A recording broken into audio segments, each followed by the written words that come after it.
그를 더욱 사랑함으로라는 제목으로 말씀을 나누고자 합니다. 창세기요 이제 마지막 부분인데요. 교회 긴 부분이지만 창세기 37장부터 이제 끝까지 주인공은 요셉이에요. 그래서 마지막이 요셉 이야기가 되면서 창세기가 이제 끝까지 이어지게 되는데 이제 드디어 요셉이라는 이름은 진작에 라헬이 요셉을 낳았더라는 나왔지만 이제 요셉이라는 인물이 딱 등장을 해가지고 이제 이 스토리를 끌어가는데 야곱은 이제 그 뒤로 물러났고요. 근데 오늘 여기에서 보면 이제 요셉이 등장을 하는데 야곱이 요셉을 특별히 사랑하였다. 그리고 그 요셉이 특별한 꿈을 꾸었다라는 그런 오늘의 본문 내용인데요. 이거는 여러분 성경에 대한 어떤 지식이 있는 사람들은 이걸 다 아시겠지만 오늘의 이 내용을 보면서 우리가 또 여러 가지들을 우리가 또 깨달을 수가 있거든요. 그래서 우리가 오늘 본문을 보면서 야곱이 왜 그렇게 요셉을 편애했을까? 그리고 요셉을 편애했는데 그 결과가 어떻게 됐을까? 이건 이 뒤의 내용까지도 쭉 이어지는데 우리가 그것을 한번 볼 필요가 있죠.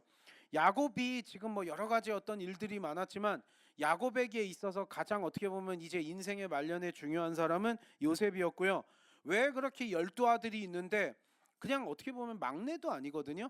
루벤, 시몬, 레위, 뭐 유다 이렇게 쭉쭉쭉쭉 레아가 먼저 난 아들들이 형들이 나이 많은 형들이 이미 성인이 된 형들이 있었고 지금 요셉은 17세예요. 그러니까 뭐 만 17세라 그러면 지금으로 따지면 그냥 고등학생 정도 되는 나이에 요셉이 이제 성장을 한 거예요. 애기에서 성장을 이렇게 했고 야곱이 이제 가나안 땅에 에서랑은 잘 화해하고 이제 여러 가지 일들을 겪으면서 세월이 흘렀다는 거죠.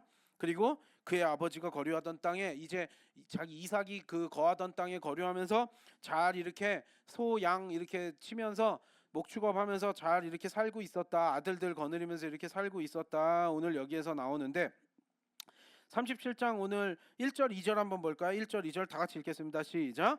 야곱이 가나안 땅 곧 그의 아버지가 거류하던 땅에 거주하였으니 야곱의 족보는 이러하니라. 요셉이 17세 소년 그의 형들과 함께 양을 칠 때 그의 아버지의 아내들 비라와 실바의 아들들과 더불어 함께 있었더니 그가 그들의 잘못을 아버지에게 말하더라. 요셉이라는 사람의 성격이 여기에서 나오는데 이제 양을 치는데 오늘은 또 미움, 증오 이것과 관련된 이야기예요. 참 그렇죠. 야곱이라는 사람이 왜 이렇게까지 요셉을 편애했을까라고 하면 그 요셉의 여기에서 보면 요셉도 조금 문제가 있어 보이기도 하고요. 야곱도 문제가 있어 보이기도 해요. 그리고 양쪽 이야기들도 다 들어볼 필요가 있죠. 야곱은 야곱 입장에서 또 요셉은 요셉 입장에서 또 다른 요셉을 질투하는 형들이면 형들 입장에서 우리가 다 생각해 보면 되는데 한편으로는 또 이해가 되는 부분도 있고 안 되는 부분도 있고 좀 안타까운 부분도 있고 이래요. 한번 볼까요? 왜 도대체 요셉을 그렇게 사랑했는지 우리는 그 전의 내용들을 보면서 어느 정도 우리는 충분히 짐작할 수 있겠지만 거기에 이제 또 특별한 또 여러 가지 이유들이 있었겠죠. 왜 그렇게 야곱은 요셉을 더 사랑했을까? 이제 야곱이라는 이름 안 써요. 이스라엘이라고 여기서 등장을 하는데요. 3절 4절 한번 다 같이 읽어보시겠습니다. 3절 4절 시작. 요셉은 노년에 얻은 아들이므로 이스라엘이 여러 아들들보다 그를 더 사랑함으로 그를 위하여 채색옷을 지었더니 그의 형들이 아버지가 형들보다 그를 더 사랑함을 보고 그를 미워하여 그에게 편안하게 말할 수 없었더라. 야곱이 요셉을 더 사랑할 수밖에 없었던 이유 노년에 얻은 아들이래요. 지금 야곱은 늦게 결혼도 했지만 늦게 결혼해서 라헬이랑 또 특별히 라헬이 애를 낳지 못했던 거예요. 여러분 우린 이걸 생각해야 돼요. 라헬이랑만 결혼하고 싶어 했어요. 야곱은. 그러니까 자기의 진짜 부인은 라헬이었는데 라헬이 여러분 삼촌 라반하고 20년 있다가 이제 나 떠날게요라고 선포하는 순간이 언제냐면은요. 여러분 이 모든 중심이 요셉이었어요. 요셉이 태어나자마자 이제 너무나 좋아가지고 이제는 떠날 때가 됐구나 한 거예요. 라헬이 애 낳기 전까지는 떠날 생각도 못했어요. 왜냐하면 라헬이 혹시나도 무시당하고 멸시당할까 봐요. 그만큼 라헬을 아꼈는데 라헬이 하나님의 라헬을 보살피셔가지고 애를 낳게 됐네요. 그러니까 이제 요셉을 낳자마자 떠날 준비를 하는데 이건 진작에 창세기 30장에 나와요. 창세기 30장 25절 다 같이 읽겠습니다. 시작. 이 요셉을 낳았을 때 야곱이 라반에게 이르되 나를 보내어 내 고향 나의 땅으로 가게 하시되 내가 외삼촌에게서 일하고 얻은 처자를 내게 주시어 나로 가게 하소서. 내가 외삼촌에게 한 일은 외삼촌이 아시나이다. 지금 삼촌 떠나가지고 고향 땅 돌아가게 결심하게 된 사람이 누구예요? 요셉이에요. 라헬이 요셉 낳자마자 이젠 됐어 그리고 떠나자. 그러니까 야곱의 인생에서 라헬과 요셉이 얼마나 중요했는지 아시죠? 에서를 만날 때도 겁나니까 라헬하고 요셉을 맨 뒤에 세웠다고 분명히 우리가 지난 시간에도 봤죠. 그 정도로 라헬하고 요셉이 야곱에게는 정말 자기의 생명 같은 존재였던 거예요. 그만큼 요셉은 노년에 다 늙어서 얻었어요. 아들들은 노년에 얻었지만 그 중에서도 노년이고, 그러면 어떤 사람들은 저도 이렇게 들었던 기억이 나요. 요셉이 막내 아들이었기 때문에 더 이뻐했다. 귀여워가지고, 귀여워서 막내 아들 막둥이 이뻐하고 늦둥이 이뻐하는 이런 개념 수준이 아니에요. 단순히 귀여워하는 수준이 아니라 여기에서 보면 채색 옷을 지었다고 나와요. 여러분, 지금은 채색 옷을 입는 게 뭐가 어떨까 싶긴 하겠지만 그 당시에는요, 여러분, 2000년 전에 예수님 시절만 해도 예수님이 입고 있던 옷 채색 옷도 아닌데 로마 군인들이 그거 막 몇 등분 해가지고 나눠 가졌다라고 나오죠. 천이 귀하던 시절이에요. 옷 한 벌 두 벌 갖다가 평생을 입는 그거지, 지금처럼 옷 막 샀다가 버리고 이런 시대가 아니라고요. 옷이라는 것 자체가 예전엔 기술도 없고 이러다 보니까 옷 한 벌 이렇게 얻는 것이 굉장히 어려운 일이었는데 채색 옷을 입었다고요? 그럼 여러 가지만 염색하고 이런 귀한 어떤 그 천들 써가지고 옷을 만들었다? 옷 한 벌 한 벌이 귀한데 채색 옷은요, 아무나 입는 게 아니라 귀족, 왕족, 이런 왕자님, 공주님 이런 사람들만 당시에 고대 시대 때 입던 옷이에요. 그거를 요셉만 입혔대요. 어떻게 이렇게 편애할 수가 있을까 싶은 거예요. 그러면 이런 거잖아요. 아니 뭐 야곱이 가축대도 많고 나름대로 재력이 있으면 아들들 다 해주면 되잖아요. 하나씩 아들들 다 맞춰주면 이럴 일이 없는데 여러분, 그 정도의 재력은 아니었던 거예요. 다 채색옷 맞춰서 입힐 정도의 그 정도가 아닐 정도로 이게 귀한, 어떻게 보면 귀족, 왕족 이런 사람들, 아주 극소수의 사람들만 입을 수 있는 옷이었는데 그걸 어디다가, 그러니까 그냥 다른 사람들 그냥 평민으로 다 사는데 요셉만 막 귀금속 같은 거 잔뜩 채워준 그런 느낌인 거예요. 그냥 옷 한 벌 입혀줬다 이런 느낌이 아니에요. 채색 옷을 입혔다라는 것 자체가 다른 아들들과 완전히 다르다는 걸 공개적으로 선포하는 거예요. 괜찮아요. 편애해도 괜찮아요. 어떤 사람들은 이렇게 얘기해요. 그냥 편애하면 안 되지. 요즘 우리 시대는 그잖아요. 우리 시대 때도 아들이냐 딸이냐 갖다가 편애를 많이 했고, 요즘에는 아들 딸 이런 거 구분하는 게 21세기 넘어서는 우리 대한민국에서 말하면 좀 시대에 뒤처진 사람 취급을 받지만 예전에는 안 그랬어요. 사실 얼마 전까지만 해도 우리도 아들이냐 딸이냐 막 가리기도 하고 참 창피한 일이죠. 그렇게 가리기도 하고, 또 첫째 아들이 저 장남이다, 우리 집안은 장남이 돼야 된다, 뭐 장남 위주로 막 이렇게 하고, 이런 것들이 우리 문화에도 똑같이 있었기 때문에 그래요. 그럴 수 있다고 봐요. 편애라는 게 그럴 수 있다고 봐요. 근데 요셉은 장남이에요? 르우벤 뭐 이렇게 해가지고 르우벤이 장남인데 사실상 장남 대접을 한 게 아니에요. 그러면 장남도 입혀주고 요셉도 입혀주고 해야죠. 그렇다고 막둥이 애기 뭐 이것도 아니에요. 그냥 왜냐면 막내는 또 베냐민이거든요. 그러니까 막내도 아니고 라헬이 난 11번째 아들인데 왜 이렇게 요셉만 사랑했을까? 여러 가지 의미가 있겠죠. 라헬이 난 첫째 아들이에요. 르우벤이 생물학적으로 레아 밑에서 난 르우벤이 첫째 아들이 돼야 되는데 뭐 그가 저지른 잘못도 나중에 있고 막 이러기도 하지만, 그를 떠나서 야곱에게는 자기의 장남은 요셉이었던 거예요. 라헬이 난 아들이 자기의 진짜 더 소중한 아들이었던 거예요. 다른 아들들도 다 귀하겠죠. 근데 우리는 또 부모로서 자식 키우는 사람들은 이 정도까지 야곱이 대놓고 편애하는 게 좀 이해가 안 될 수도 있어요. 이게 살다 보면 내 자식이지만 내 자식도 말 잘 듣고 성실하고 막 이렇게 하면 또 이쁘기도 하고, 말 안 듣고 속썩이고 이러면 또 얄밉기도 하고, 또 그런 것들도 어느 정도는 우리 인간이라 있을 수도 있겠지만, 또 한편으로 봤을 땐 또 얄미운 사람이라 그래도 더 사랑하냐 덜 사랑하냐 그러면 웬만한 부모들이 아이 내가 내 자식들 다 똑같이 사랑하지, 속으로는 편애하고 뭐 드러나고 이럴지 몰라도 사실 요즘에는 애 하나 둘 셋 낳으면 많이 낳는다 이런 시대이기 때문에 이 정도까지 편애라는 게 이해는 안 되겠지만, 이 당시에는 그런 것들이 어떻게 보면 굉장히 합리화가 되고 그럴 수 있다라고도 보는 거예요. 지금 우리 부모들 같은 경우 어떻게 이렇게까지 편애를 해가지고, 솔직히 이제 이 뒤에 이어지는 내용이지만 그렇게 편애를 했기 때문에 수많은 상처 갈등들이 일어나고 비극적인 일까지 일어나잖아요, 형제들 안에. 여러분, 우리도 성도님들도 얘기하고 뭐하고 뭐 상처 얘기나 과거 얘기하다 보면은 제가 뭐 중간에 낀 사람이라 제가 부모님한테 사랑을 못 받고 뭐 했고 막 이런 얘기들 많이 해요. 근데 사실 그런 상처 갖다가 살기에는, 그런 상처는 난 부모님한테 충분히 사랑을 못 받아가지고 제가 이 모양이 됐어요. 그래서 내가 뭐 이렇게 어느 잘못된 길로 빠졌고요, 뭐 했고요. 저도 이런 고백하는 거를 많이 듣기도 하는데, 그렇게 따지면은 사실 뭐 사랑을 더 받았냐 못 받았냐, 이게 그런 거 너무 따지는 것도 사실 좋지는 않고, 그리스도인들은 그리스도 안에서 이것들이 해결이 되거든요. 근데 많은 사람들이 그런 문제 갖다가 참 평생 동안을 괴로워하는 거 보면 어린 시절에 조금 사랑받았냐 못 받았냐 갖다가 평생을 갖다가 그것 때문에 힘든 인생들도 참 많잖아요. 근데 그런 것들이 참 이게 또 사탄 마귀가 틈을 잡아가지고 그 인생들을 더 망가뜨리려고 하기도 하는 거예요. 상처나 뭐 이런 것들 없는 사람이 어디 있어요. 근데 그거를 자꾸 증폭시켜가지고 더 우리의 인생을 힘들게 하거든요. 그건 여러분들이 잘 알고 계셔야 돼요.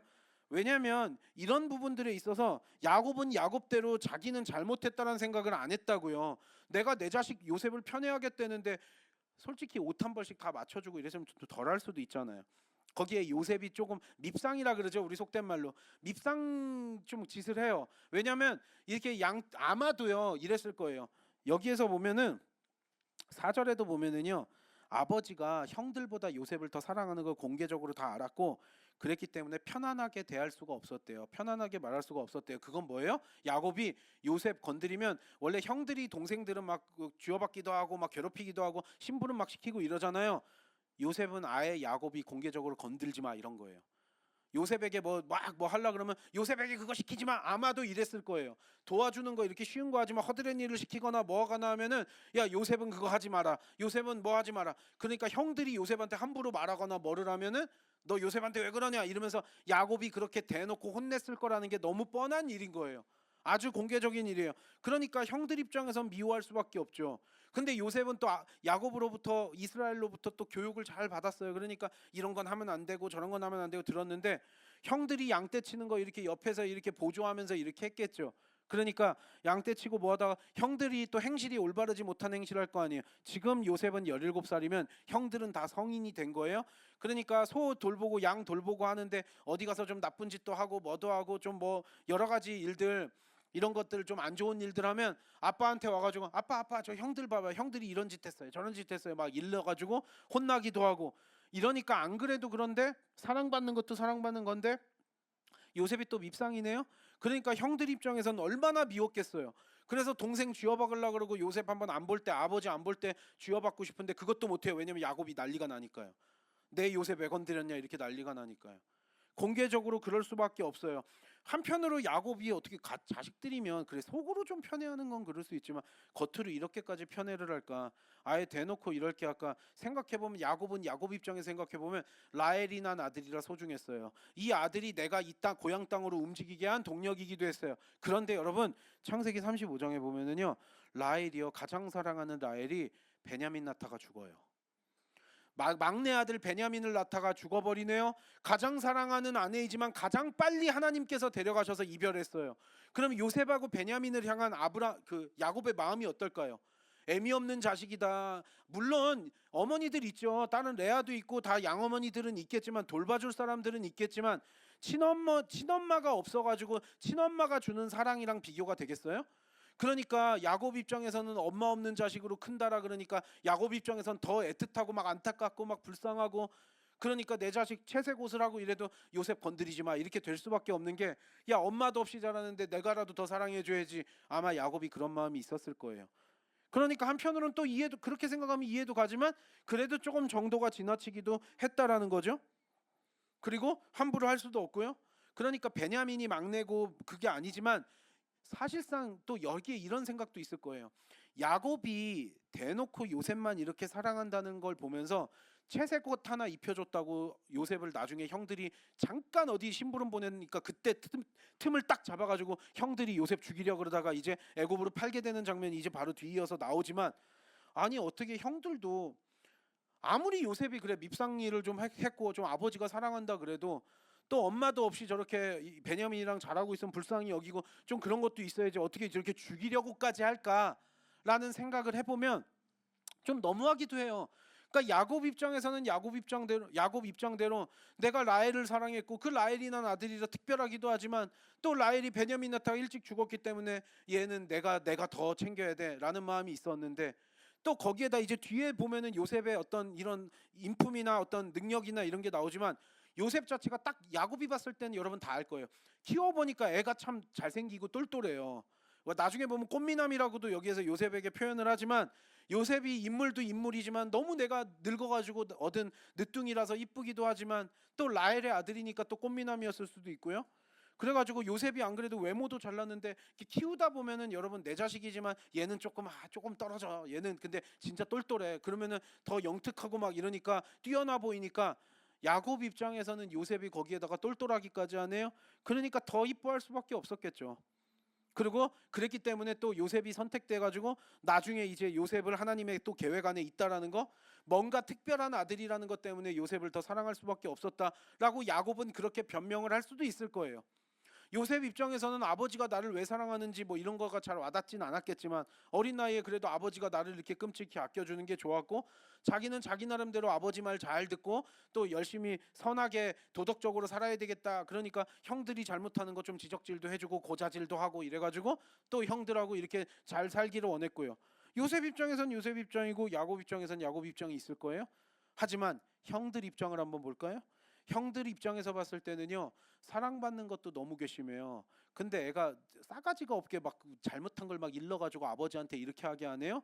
그러니까 요셉이 거기에서 문제는 아예 공개적으로 드러내놓고 요셉만 아들 취급을 한다라는 걸 알면, 만약에요 요셉이 큰형님이었으면 이 질투가 덜했을 거예요. 그렇죠? 여러분, 우리가 시기 질투라는 게 참 못나고 이게 좀 지금 안타까운 게, 여러분보다 압도적으로 뛰어난 누군가에게 질투해요? 아니면 고만고만하고 만만한 사람한테 질투해요? 나보다 압도적으로 뛰어나요. 나는 공부 잘 못해요. 근데 공부 완전 막 전교 1등하고 전국 1등하고 막 이러는 친구들은 아 너 똑똑해 그러고 인정, 그래요. 압도적으로 공부를 잘하거나 압도적으로 운동을 잘하거나 뭐 압도적으로 돈이 많거나 이러면은요 아예 질투의 대상 자체가 되질 않아요. 나랑 다른 사람이라고 여기니까요. 근데 나랑 비슷비슷하게 고만고만하다거나 나보다 좀 못난 사람 같은데 나보다 뭔가 잘난 것 같다라고 여겨, 뭐 더 좋은 어떤 대접을 받는다고 여겨지면 그때 사람들이 질투를 많이 하거든요. 만약에요 르우벤처럼 제일 큰 형님이었어요.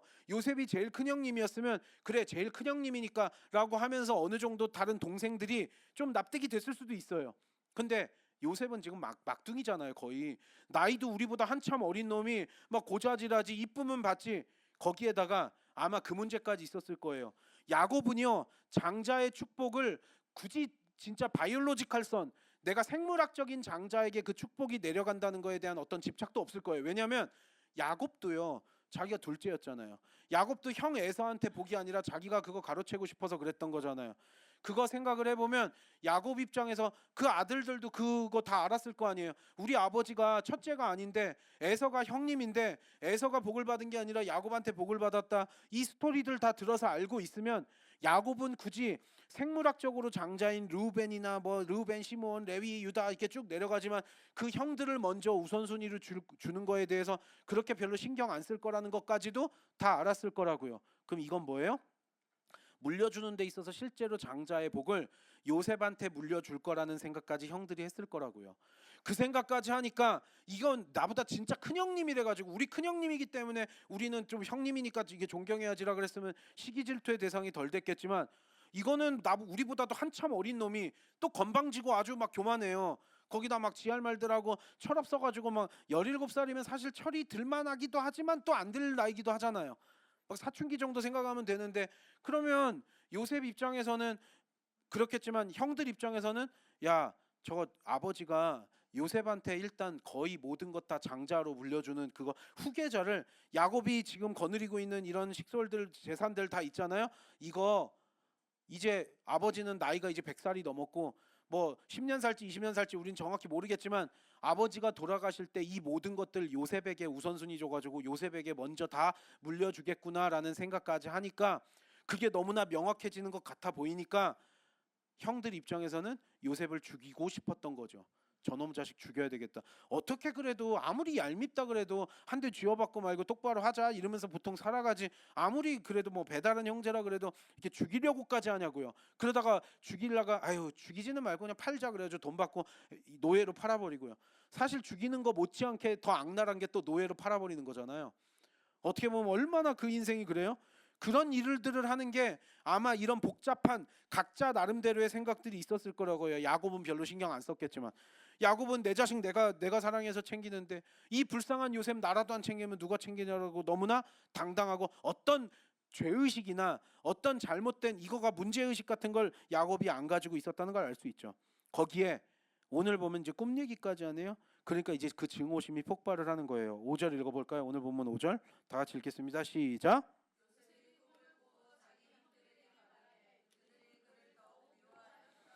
요셉은요 꿈을 꾸고요 하나님이 주시는 이런 계시 같은 걸 받았어요. 마치 야곱이 과거에 그랬듯이 요셉에게는 특별한 어떤 것들이 있었거든요. 그리고 특별한 영적인 어떤 하나님의 이런 말씀들이 요셉의 어린 시절부터 부어졌는데 너무너무나 강렬한 하나님의 계시가 하나님의 꿈이 요셉에게 임한 거예요. 근데 이걸 얘기를 안 했으면 되는데 또 눈치 없이 17살 먹은 요셉은 또 형들한테 다 얘기하고 있네요. 내가 꿈꿈 좀 들어보세요 이러면서 막 또 자랑을 하네요. 철없이 지금 형들이 죽이고 싶어 하는 것도 모르고요. 7절 한번 읽어볼까요? 7절 시작. 밭에서 곡식단을 묻더니 내 단은 일어서고 당신들의 단은 내 단을 둘러서서 절하더이다. 형님들 그거 들어보세요. 내 단이 있는데요. 형님들의 단이 다 나한테 와서 엎드려서 절을 하더라고요.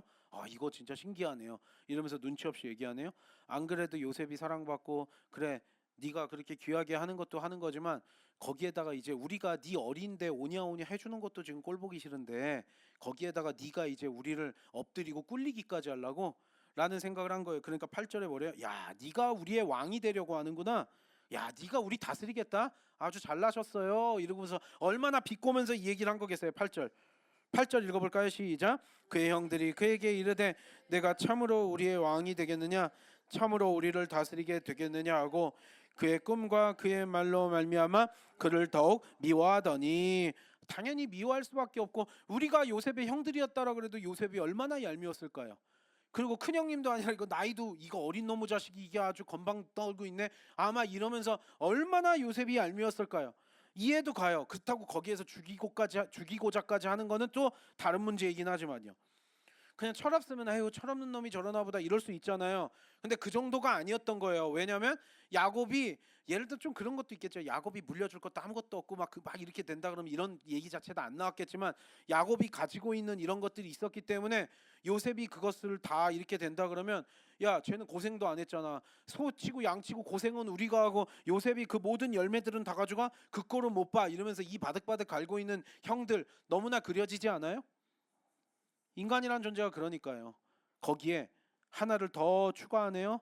이제는 아버지한테까지 이야기해요. 요셉이 또 꿈을 꿔서 얘기했는데 9절 읽어볼까요? 9절 시작.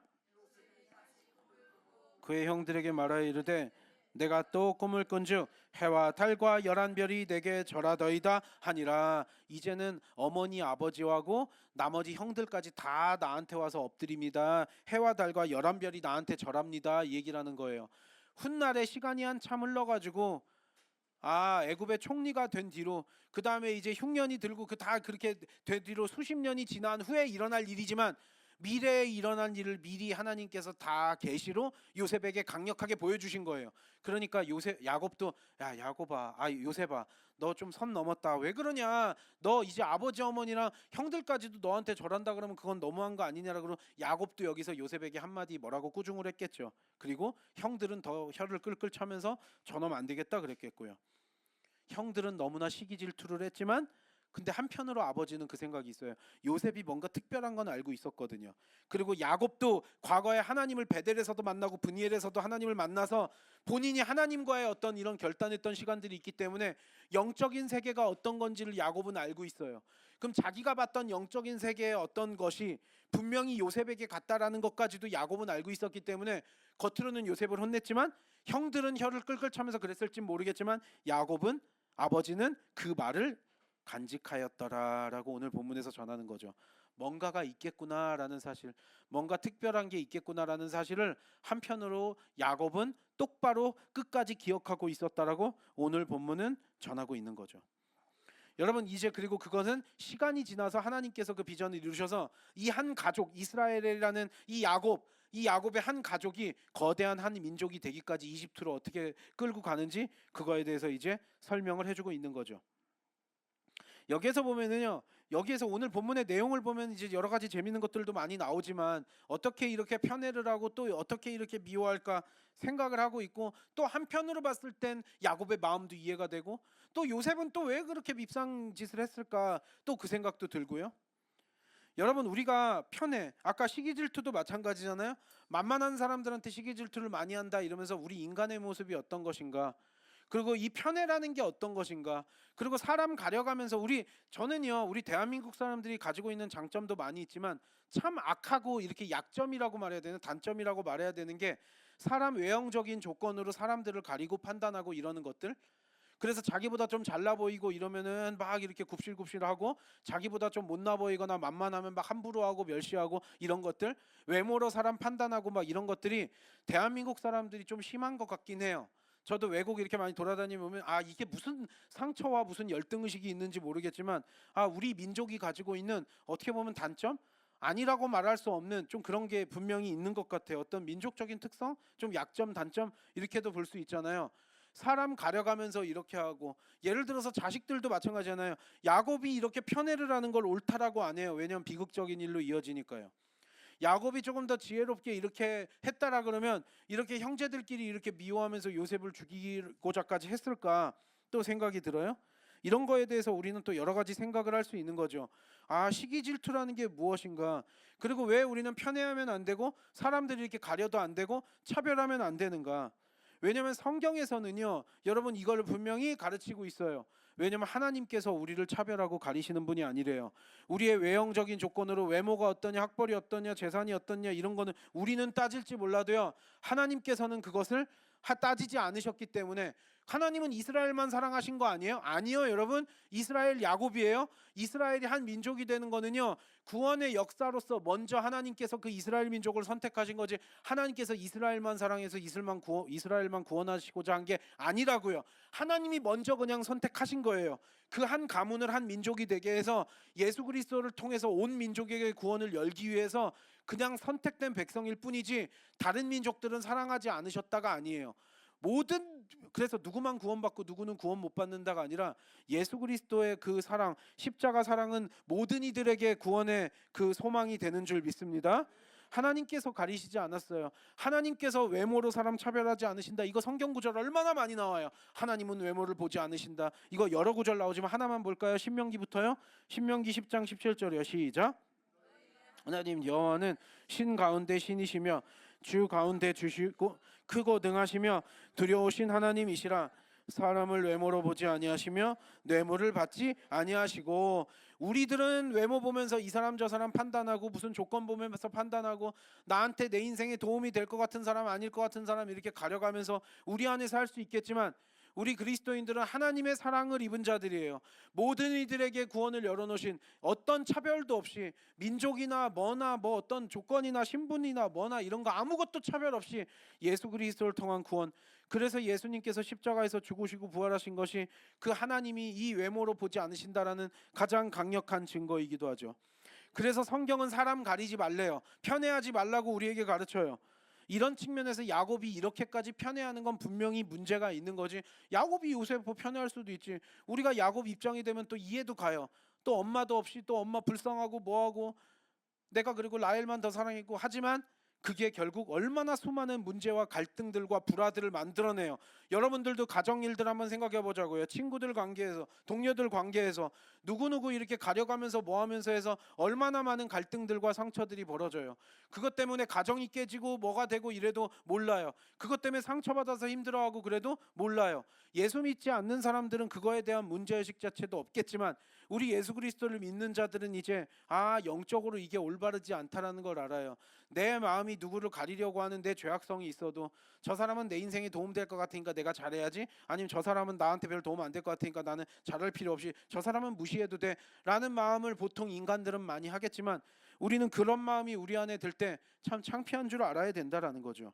그리고 만약에 내가 그동안 그렇게 살아왔던 삶이 있다면, 그래서 내가 누군가에게 불필요한 상처와 갈등들을 주었고 만들어낸 일이 있다면 그건 우리가 회개해야 될 일이라는 거예요. 이거에 대해서 설명을 야고보서에서 잘하고 있거든요. 야고보서 2장 1절 찾아볼까요? 야고보서 2장 1절 다 같이 읽겠습니다. 시작. 영광의 주 곧 우리 주 예수 그리스도에 대한 믿음을 너희가 가졌으니 사람을 차별하여 대하지 말라. 왜요? 예수 믿는 자들은 그래서는 안 된대요. 세상 사람들은 그렇지 모르지만 예수 그리스도 믿는 자들은 예수 그리스도 믿고 우리가 구원받고 하나님 아버지의 사랑과 은혜가 무엇인지를 경험한 우리들이에요. 하나님이 여러분들 외모 보고 하나님 선택하셨어요? 우리가 예수 믿고 구원받을 수 있고 천국 갈 수 있는 게 하나님이 우리가 특별히 누구보다 잘나가지고 누구보다 뭐가 더 앞서기 때문에 우리가 사랑받은 게 아니잖아요. 근데 우리 그리스도인들은 내 안에 그런 마음이 들 때가 있어요. 저와 여러분 우리 모두 이건 똑같아요. 우리가 인간이기 때문에 나는 이런 거 없어요라고 자신 있게 말할 수 있는 사람 한 명도 없을 거예요. 하지만 그런 마음들이 내 안에서 합리화가 되면 안 돼요. 야곱은 아무런 문제의식 없이 뭐 내가 요새 불쌍해서 내가 더 사랑해주고 내가 더 챙겨주겠다는데 뭔 문제야? 라고 야곱은 할 수 있을지 모르겠지만 우리 또한 야곱처럼 생각하는 것이 아니라 우리는 그럴 수 없다라는 거예요. 그리고 무엇보다 이건 어리석고 지혜가 없는 일이라는 거예요. 우리가 그렇게 인생을 힘들게 살지 않아도 되는 걸 내가 이런 식으로 잘못 생각해서 수많은 갈등들을 만들어내면서 나는 왜 내 남편 아내랑 그리고 내 자식들 왜 이러고 나는 친척들 친구들 왜 나는 이 문제에서 이럴까라 그러면서 자기 스스로 이런 문제들 때문에 사람 가려가고 뭐하고 하면서 자기 스스로 하나님의 사랑과 은혜가 흘러가지 않아요. 그래서 내가 스스로 문제를 만들어내면서 내 인생을 필요 이상으로 좌충우돌로 살아가는 사람들이 많다라는 거예요. 이거는 하나님 잘못도 아니에요. 내 잘못이에요. 내가 어리석고 지혜 없어서 내가 좌충우돌하면서 끊임없이 문제들과 갈등들을 만들어내면서 살아요. 근데 왜 내 인생은 이 모양이냐? 누구 한탄을 하겠느냐라는 거예요. 우리 그리스도인들은 그리스도의 사랑을 받은 자들이기 때문에 우리는 지혜로워져야 되는 줄 믿습니다. 내 안에서 내가 잘못해서 자꾸 그런 문제들을 만들어낸다 그러면요, 스스로 깨닫고 하나님 앞에 회개하고 돌이키고 하나님 지혜 주세요, 제가 더 성숙하게 해주세요 이래야지. 나는 이렇게 살 건데 내 인생 내 소견에 오른 대로 살 거야. 그게 우리 그리스도인들이 아니라는 거예요. 왜요? 그리스도 믿는 자들은 그럴 수 없대요. 야고보서 2장 9절에서도 이야기해요. 계속 이어져요. 야고보서 2장 9절 시작. 사람을 차별하여 대하면 죄를 짓는 것이니 율법이 너희를 범법자로 정죄하리라. 하나님이 우리를 그렇게 안 보셔서 주의 자녀 삼아 주셨는데 우리는 그렇게 괘씸하게 살아간다고요? 우리가 누구를 가린다고요? 차별한다고요? 내 안에서 그런 것들이 막 본능적으로 일어나요? 그리고 그것들을 내 안에서 합리화시키고 정당화시켜요? 하나님의 법 아래에서 그거는 정죄받는데요.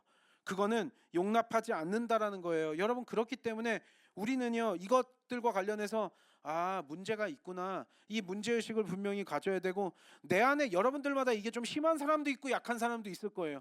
근데 하지만 우리는 분명한 것은 우리가 이거는 회개해야 되고 돌이키고 고쳐야 될 부분이지, 이것들을 그대로 두면 끊임없이 여러분의 삶은 힘들어질 거라는 거죠.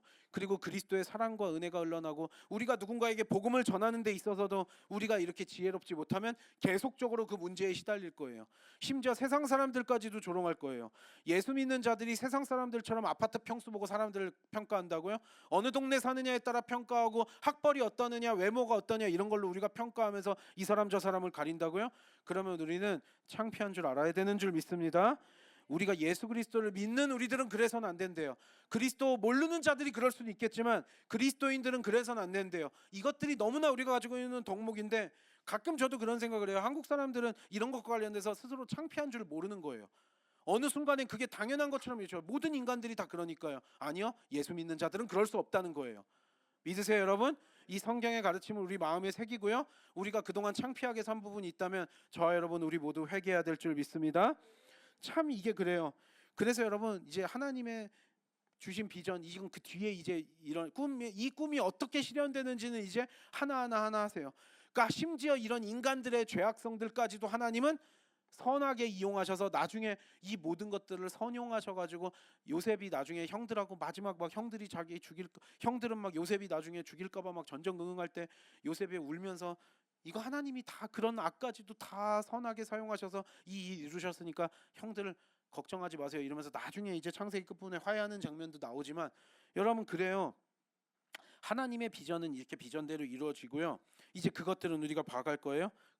이제 우리가 그 뒤에 이어지는 내용, 하나님은 어떤 식으로는 이렇게 되고 미래의 일들까지도 계획하시고 그렇게 다 만들어 가시는구나, 인간의 연약함 부족함까지도 하나님은 이용하셔서 하나님의 일을 하실 수 있구나를 이제 우리는 이제 창세기를 읽으면서 보게 되는 거죠. 그러면서도 오늘 본문을 보면서 우리가 다시 한번 느낄 수 있는 거, 뭐 편애, 차별 이런 것들도 당연하겠지만, 그렇기 때문에 우리 인간은 그렇게 연약하고 부족한 존재이기 때문에 성령의 지혜를 구하면서 살라라는 거예요. 야고보서 1장 5절 다 같이 읽어보실까요? 야고보서 1장 5절 다 같이 읽겠습니다. 시작. 너희 중에 누구든지 지혜가 부족하거든 모든 사람에게 후히 주시고 꾸짖지 아니하시는 하나님께 구하라. 그리하면 주시리라. 그래야 우리가 좀 지혜가 부족할 수도 있어요. 여러분, 이건 가방끈이 길냐 짧냐의 문제가 아니에요. 가방끈이 길어도요, 성령의 지혜 없이 살아가는 자들은 분명히 부족한 게 너무나 좌충우돌할 거고요.